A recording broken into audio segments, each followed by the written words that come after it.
breaking into the big leagues, every actor's dream. For years, I had only landed background roles, barely making the credits. When an email arrived about a part in a groundbreaking VR detective game, I thought it was a small stepping stone, but the pitch was intriguing. They needed someone to embody a digital detective in a fully immersive crime-solving experience. The pay was decent, so I didn't think twice. At the audition, the casting director handed me a trench coat and a name, Detective Jace Calder. They emphasized authenticity, describing it as a film noir meets Black Mirror experience. "We need someone who can blur the lines," they said. I dove into character, giving them my best hard-boiled detective act, and I nailed it. I got the part. Walking out of the studio, I was ecstatic. In hindsight, though, I should have questioned why they avoided discussing the details of my character. They just said, "You'll understand when we start." But I was too eager to ask questions. A week later, I reported to a high-tech studio on the city's outskirts, where I was strapped into a VR headset. The moment I put it on, the world around me disappeared, replaced by a dimly lit interrogation room. The level of detail was stunning. I could see the grain of the wooden table, even smell stale coffee. I thought, they went all out on this. Then the first case arrived. A man named Carl Winters was missing, and I was tasked to investigate. I explored his apartment, snapping photos of evidence, lifting fingerprints, talking to neighbors. The simulation responded as if it were real, an impressive tech achievement. At first, it felt like a thrilling game, but as I explored Carl's bedroom, I found a stack of bills with his actual address, here in my city. I shrugged it off as immersion, but a nagging feeling told me something wasn't right.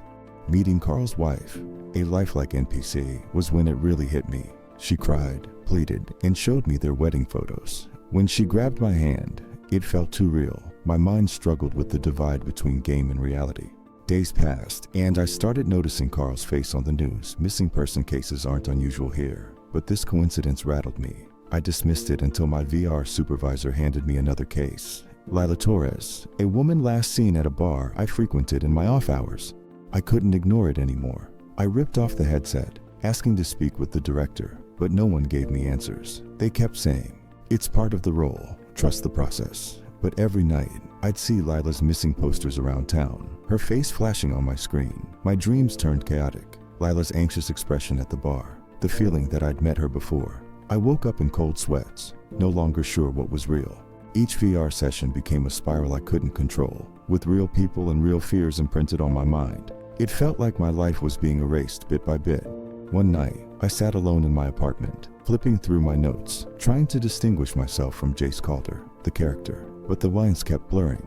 Then, I was handed a new case. The missing persons file read, Isaac Malone, male, mid-30s, brown hair, green eyes. I scanned the file until I reached the address. It was my own apartment. Is the date of the last known sighting? The previous evening. Heart pounding. I ripped off the headset. I was no longer just an actor. I was the target. I demanded answers from the studio, but every response was vague. "Stay on script. You're doing incredible work." The walls felt like they were closing in. That night, I accessed a police database through an old friend and checked the people I'd investigated. Each one was a real missing person, with cases matching my VR files exactly. Worse, they'd vanished shortly after my sessions. They were using me to solve real cases, without my consent or knowledge. The weight of it hit hard. This wasn't acting. This was manipulation. When I confronted the head developer, Ellis Wright, his calm explanation chilled me. "Traditional investigations only go so far," he said. "With VR, we can access levels of intuition and empathy most detectives can't. You're part of something important." His pitying smile made me feel trapped. As I left that meeting, I realized I couldn't escape. They'd twisted my role beyond acting, making me complicit in something I couldn't understand. Each VR session drained me, and I saw my own face looking back from the files. My life, piece by piece, being torn apart. One evening, I found a package at my door, unmarked except for a note. "You know the truth. Act accordingly."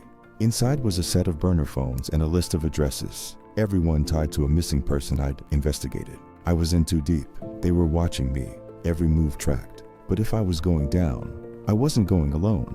I contacted a few trusted tech-savvy friends, and we created an untraceable communication network. Slowly, I pieced together evidence they hadn't covered, documenting every lead. Then, I found a file with my face on it. Bold red letters read, "Potential liability." They were planning to eliminate me. That was my breaking point. I leaked information to the media, cautiously and anonymously, planting seeds that revealed the studio's activities. I knew they'd find me eventually, but I wasn't going down quietly. My final visit to the studio left a trail they couldn't miss, a roadmap exposing everything I knew. As I walked out for the last time, a strange sense of relief settled in. I'd started the wheels in motion, but I'd never be safe. The VR world still lingered, feeding off my memories, my thoughts. They had crafted me into their perfect detective, and I'd barely escaped with my life. Months later, living off the grid, I thought I was free. Then one night, I found an unmarked envelope under my door. Inside was a sleek new VR headset. Curiosity got the better of me. One last look, I told myself. I put it on, and the screen flickered to life.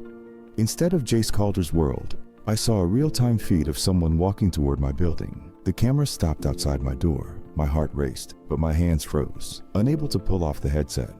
The feed cut to black, and a voice whispered, "Welcome back, Detective Calder. You have a new case." I tore off the headset, but the feeling of being watched lingered. The next morning, a file appeared on my doorstep. It had my name on it. Thanks so much for watching. I'd love to hear your thoughts about this story, and share your ideas for future videos. See you in the next video.